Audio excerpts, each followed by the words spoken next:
Your girl here has been very sick for over a week, and recently I started coughing, so now my body is in extraordinary amounts of pain. Let me take you through a couple of things that I'm going to be doing to recover my body from being sick. A couple of parts of my body that are incredibly sore is my neck and shoulders from being in the fetal position, all under my rib cage because the coughing, I've caused a lot of tightness through the top part of my abs. Hips as well because I've just been laying down so much. My TFL is really tight. Haven't wanted to stretch out my body because everything just hurts so much, and that kind of causes even more pain at this point. So let's get into a couple of things that I'm doing to recover. First up, I'm gifting myself a brand new yoga mat. This is just a little present to myself to just begin this recovery journey. My last mat I had for 3 years. It's still perfectly fine, but I wanted to take this opportunity to unwrap a beautiful new yoga mat and just mark this time of recovery. Let's get into it. I love that this entire wrap is paper and it even comes with paper stickers. Let's start from the top down. We're going to work on the shoulders, then we're going to work on the rib cage, then we'll do the hips. Hopefully we feel a little bit better. This is my absolute favorite way to open my chest. It's such a beautiful, gentle way to just relax into it and open up. When you've been sick, you don't want anything too harsh or intense on your body. Like, you're not here for a yoga workout. You're not here for an intense Pilates session. You are just here trying to recover. You can have legs out straight. You can try knees bent. If you would like to open up the hips a little bit more, you can just drop your knees to the side. If the knees out to the side is too much for you, feel free to chalk up some blocks on either side or use a yoga belt. Next, let's work on the chest and rib. I just find the bony process here and I can just gently massage around. Oh, hey, Bubba. Then I just kind of lift up my ribs. And you can do this on both sides, just gentle circles around the edge there.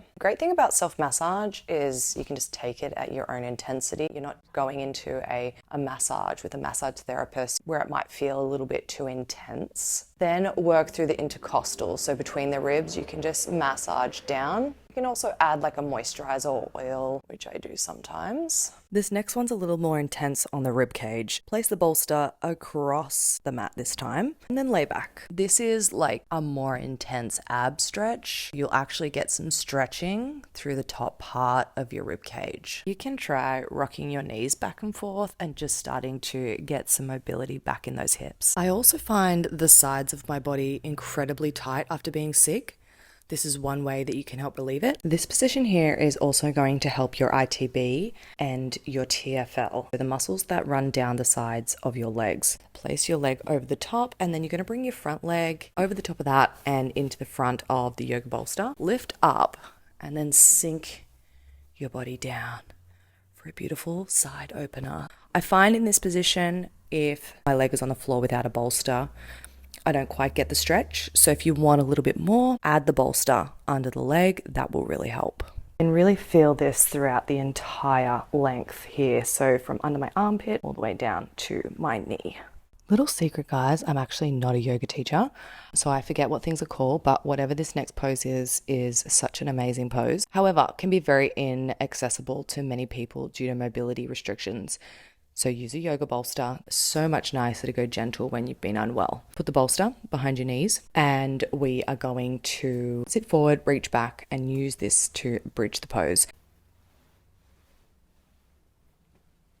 Have been in the fitness industry for many, many years. Learned a lot about yoga, Pilates, self-massage in particular. That's basically my background. So helping people improve pain, manage mobility, and just get function in everyday life. What I value most is being able to help people overcome pain, injury, and restriction to be able to live a comfortable and full life. Whether that's going to the gym, going for walks, or doing your daily job, these are the things that I teach people in order for them to function better in their daily life. And that includes things from yoga, Pilates, and self-massage. I'm going to show you so many other ways that you can manage pain and injury without having to do an hour yoga flow. If you've never been able to get into yoga, it might be time to give me a follow. Using the yoga bolster, you're going to do your pigeon pose but you're going to do it seated on the yoga bolster. Again, we're trying to do everything super gentle, no intense stretching here because we're already in pain.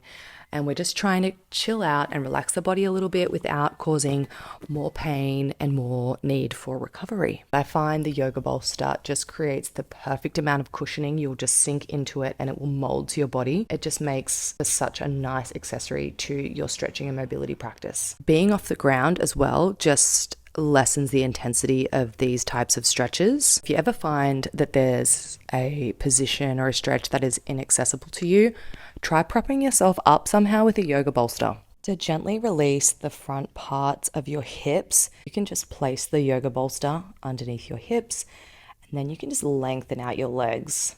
If you're in pain, this can be just enough to open up the front part of your pelvis. Thanks for joining me on this little journey. If you've been sick, let me know. How's your body holding up? Is it as bad as mine? Or is that just me? Give this a go if the pain in your body is holding you back from standing up tall and making a full recovery. If this helped you, consider giving me a follow.